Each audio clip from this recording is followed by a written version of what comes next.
Eu queria comentar um pouco sobre essa história, sobre por que um homem se incomoda com o passado das mulheres normalmente, né? E tem uma coisa aqui, cara, que faz toda a diferença entre homens e mulheres, tá? Que as pessoas às vezes não entendem, porque alguns consideram isso aquela velha frase de que assim, a mulher sair com vários caras, ela é vagabunda, o homem sair com várias mulheres, ele é foda, beleza? E aí dizem que isso é um machismo social ou que é uma programação social machista. É uma programação social, mas é uma programação social que eu chamo de natural.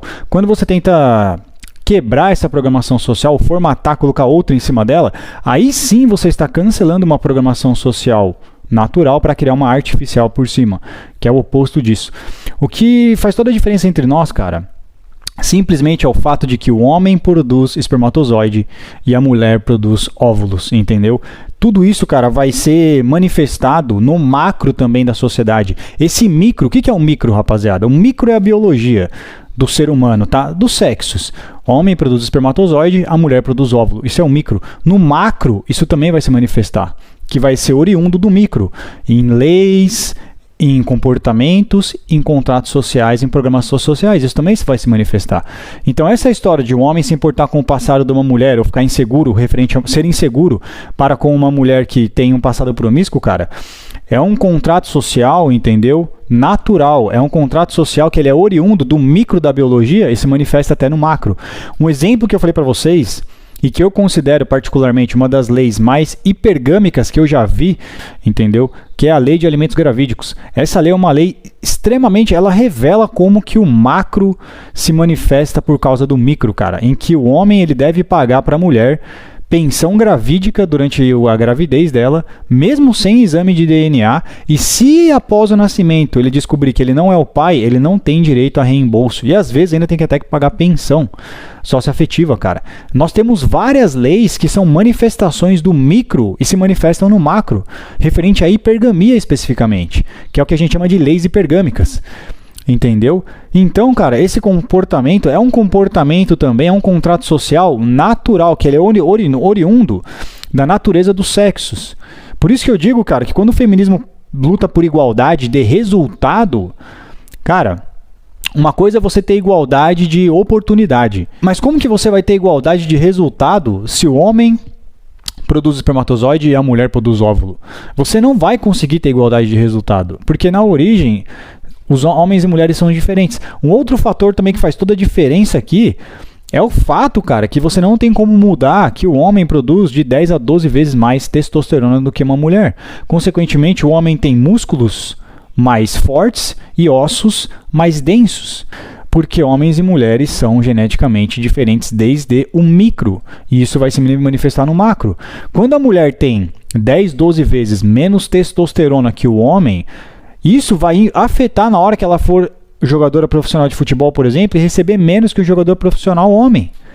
Entendeu? Porque no micro ela tem menos densidade muscular e menos densidade óssea do que um homem. Consequentemente, a performance dela no esporte não vai ser a mesma, equivalentemente falando com um homem, por exemplo, cara. Se a performance dela não vai ser a mesma, consequentemente, a audiência não vai ser a mesma, consequentemente, o resultado não vai ser o mesmo, cara.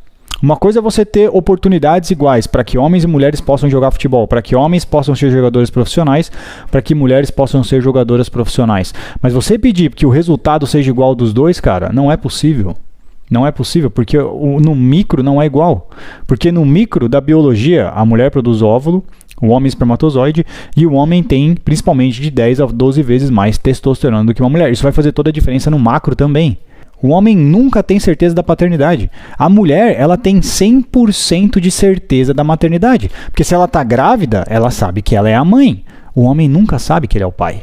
Então, durante a história evolutiva do homem, ele teve que achar meios, ou o que eu chamo de mecanismos de defesa, para ele garantir a paternidade, ou para ele evitar que ele sofra uma fraude na paternidade.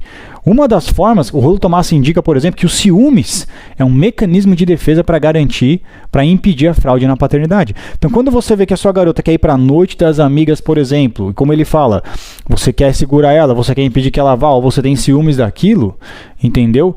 Ou quando você vê sua garota, por exemplo, mandando sinal de escolha para um homem que tem aspectos mais masculinos, tem o queixão quadradão, mais alto, mais forte, shape em V, o que quer que seja. Você vê a sua garota, a sua namorada mandando sinal de escolha para aquele cara. Você vai sentir o quê? Você vai sentir uma insegurança, você vai sentir um ciúmes. Por quê? Porque a sua paternidade está em risco naquela ocasião. Entendeu? Mas como assim? Não tem nada a ver, cara. Vocês querem comparar, é justamente aquilo que eu digo, entendeu? Quanto tempo existe exame de DNA? Quanto tempo existe preservativo na história evolutiva do homem, entendeu? Então, o ser humano ele evoluiu para se adaptar ao contexto em que ele vive, à sexualidade dele, às necessidades sexuais, do imperativo sexual de homens e mulheres. Ele teve que evoluir para isso, ele teve que descobrir como que ele lida com a natureza feminina e a natureza feminina com a natureza masculina. Entendeu? Então, alguns meios que o homem encontrou para ele entender se aquela mulher é mais garantida, se naquela mulher ele vai ter mais garantia de paternidade. Os ciúmes mostra para o homem o quê? Ou a insegurança, né? Porque quando o homem sente ciúmes, ele vai se sentir inseguro. Por que ele se sente inseguro? Porque essa mulher não está tendo comportamentos que asseguram para ele que ele vai ser o pai daquele óvulo. Porque é o que eu digo, o óvulo para o homem é muito caro. Entendeu? O espermatozoide para a mulher é barato. A mulher consegue acesso ao espermatozoide facilmente. O homem, o óvulo para ele é caro. O homem, é aquilo que eu digo, ele tem que ter performance para conseguir o óvulo. Entendeu? Ele tem que competir, ele tem que arriscar a vida às vezes, pelo menos durante toda a história evolutiva, entendeu? E principalmente depois que o homem conquista o óvulo, a paternidade para o homem é muito cara. Cara, imagina quanto tempo a gente tem de mundo moderno. Vamos colocar 2000 anos de mundo moderno, vai. Cara, imagina antes como que não era arriscado você ter que proteger a fêmea e proteger a prole, entendeu? Imagina como você não arriscava a sua vida. Isso é caro para o homem. Então o homem teve o homem desenvolveu dentro dele mecanismos de defesa, entendeu? Para garantir que ele seja o pai, porque ele muitas vezes ele tinha que arriscar a vida dele na hora de caçar um alimento, na hora de prover, na hora de trazer as coisas para a cabana e etc. Para a tribo, o que quer que seja, entendeu? E aí é por isso que eu explico, cara. Quando o homem se sente assim, o homem não sabe que ele é o pai. Ele não tem garantia que ele vai ser o pai daquela criança. Então ele tem que achar meios, tá certo? Para ele entender que aquela mulher, tá, é menos arriscada possível e possa acabar comprometendo a paternidade dele. Uma dessas formas é justamente o número de parceiros sexuais que ela teve. Porque é o que eu falei, o óvulo é caro. Quando essa mulher tem vários parceiros sexuais, isso indica o quê? Que o óvulo dela é de fácil acesso. Entendeu? Ou seja, o óvulo dela não é tão caro assim. Entende o que eu quero dizer? Ou seja, isso para esse homem isso representa um risco, tá? Se outros homens tiverem acesso àquele óvulo facilmente, o que garante que outros não vão ter? Não vão continuar tendo? Beleza? Porque é aquilo que eu falo, cara, a gente vive no mercado sexual. Isso é outra coisa que muitas pessoas não entendem. Cara, se você concorda ou não, tudo bem, cara. Mas não é porque você não acredita em algo que esse algo não existe. O mercado financeiro também, eu já falei que, na minha opinião, o mercado financeiro ele é uma consequência do mercado sexual. Eu já falei pra vocês que eu acho que o mercado financeiro, ele surge por causa da existência do mercado sexual.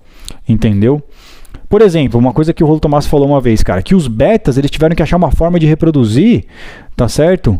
Porque por falta dos atributos alfarísticos, eles tiveram que achar uma outra alternativa para reproduzir. E aí eles criaram o que a gente chama de sociedade. Assim, a grosso modo, a completo grosso modo, entendeu? Dizendo dessa forma, beleza? Então o que eu estou dizendo para vocês é o seguinte sobre isso, cara. A gente vive no mercado sexual. O exemplo que eu dou é sempre o da água. Por que a água é barata? Porque é de fácil acesso e porque tem abundância. Por que o ouro é caro? Porque é de difícil acesso e tem escassez. O óvulo, ele é produzido em abundância ou ele é escasso? O óvulo ele é escasso. E o acesso a ele é difícil. Entendeu? Teoricamente, não é qualquer homem que acessa o óvulo. Tá? A mulher seleciona. É um espermatozoide só que vai entrar no óvulo. Então ele não é de fácil acesso. Tá certo? É um micro. Vai se manifestar no macro também. É aquilo que eu expliquei. A mulher ela tende a ser mais exigente, ela tende a escolher mais qualidade. O homem é quantidade, porque no micro ele produz espermatozoide. Faz toda a diferença isso, não tem como você mudar. Entendeu? Então é o que eu estou explicando para você, cara. Como o óvulo ele é caro, acho que a mulher produz 2 por mês, se eu não me engano, né? O homem produz quantos espermatozoides? Por dia? Milhões, então não tem comparação. Então assim, cara, como o óvulo é caro, é de difícil acesso, beleza? E por ser escasso, tá? Se eu pegar essa pepita de ouro aqui, cara, e sair entregando pra vocês, vocês vão falar, meu, isso é ouro de touro, cara. Esse ouro aí, eu não quero esse ouro, entendeu? Eu vou pagar caro por aquela pepita de ouro? Se você tá entregando o seu ouro pra todo mundo, aí você chega pra mim agora e fala assim, ó, vou vender esse ouro aqui pra você. 10 mil reais. 10 mil reais. Você vai falar, meu, Mas você estava entregando essa pepita de ouro aqui para todo mundo, você quer 10 mil reais agora?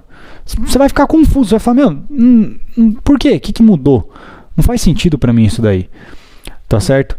É a mesma coisa, cara. Se a mulher entrega a pepita de ouro sem valor nenhum e agora ela pede 10 mil reais, o homem vai falar, tá estranho. Mas como assim? Não tem preço, as pessoas não são objetos, cara. Por que existe dinheiro? Porque existe tempo. O dinheiro ele é uma consequência do tempo. A coisa mais valiosa que nós temos é o tempo. Entendeu? Quando o homem lida com a mulher, ele gasta tempo. Ele gasta tempo, ele gasta atenção, ele gasta investimento. Ele está gastando uma coisa que tem valor. Tempo tem valor. Entendeu? O dinheiro ele existe porque existe tempo. Não é porque o tempo existe porque existe dinheiro. As pessoas ganham dinheiro para que elas paguem outras pessoas para fazerem coisas para que ela tenha mais tempo livre para viver, por exemplo, entendeu? Por isso que dizem que tempo é dinheiro, tá? Então, quando o cara conhece uma garota, ele vai descarregar um dos recursos mais valiosos que ele tem, que é o tempo, que tem um valor, tá? E é o que eu estou dizendo, você está pedindo para eu gastar esse tempo todo com você, nessa pepita de ouro, tá? Sendo que outros homens não tiveram que gastar o mesmo tempo para conseguir essa pepita de ouro. Ele não vai concordar com aquilo.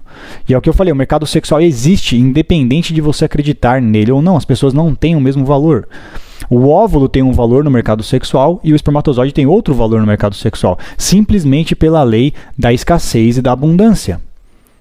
O espermatozoide é fácil acesso e ele é produzido em abundância, então consequentemente ele é barato, ele é como a água, tá? Já o óvulo não, o óvulo é produzido em escassez e ele é de difícil acesso, ou seja, ele é caro, tá? É isso que eu quero explicar. Então, quando o homem ele tem relações sexuais com várias mulheres, por que teoricamente falando, algumas mulheres dizem que se incomodam com isso, que o cara é galinha e tal, mas você não tem contrato social, chamando o homem de promíscuo, que não é bom para relacionamento, você não tem esse contrato social. Tanto é que tem aquela frase, uma mulher que sai com todo mundo é vagabundo, um homem que sai com várias mulheres, ele é foda, tá? Então, é o que eu tô dizendo para você, cara. Por quê? Porque a mulher tem certeza da maternidade. Então, se esse homem aqui, ele transou, cara, com a cidade inteira, na hora que ele engravidar essa mulher, ela sabe que o filho é dela. Ela não tem que ter mecanismos de defesa para saber se ela será a mãe ou não. Ela não precisa, porque ela tá vendo a barriga crescer, ela sabe que ela é a mãe. Então, de certa forma, por isso que o homem ter sexo com várias mulheres, você não tem o contrato social oposto que tem para as mulheres. Você não tem o mesmo contrato social que tem para as mulheres para os homens, que é considerado machista, né? Você não tem, porque a mulher tem certeza da maternidade. Agora, o problema da mulher qual que é? O problema da mulher é a permanência desse cara. É a permanência do cara. Tá certo? Esse é o problema da mulher. Porque a mulher precisa que o cara permaneça após a maternidade. Ela não tem que ter certeza que ele vai ser o pai. Ela não tem que ter certeza que ela vai ser a mãe, perdão. Ela tem que ter certeza que ele vai continuar sendo pai após ela ter engravidado. É isso que ela precisa.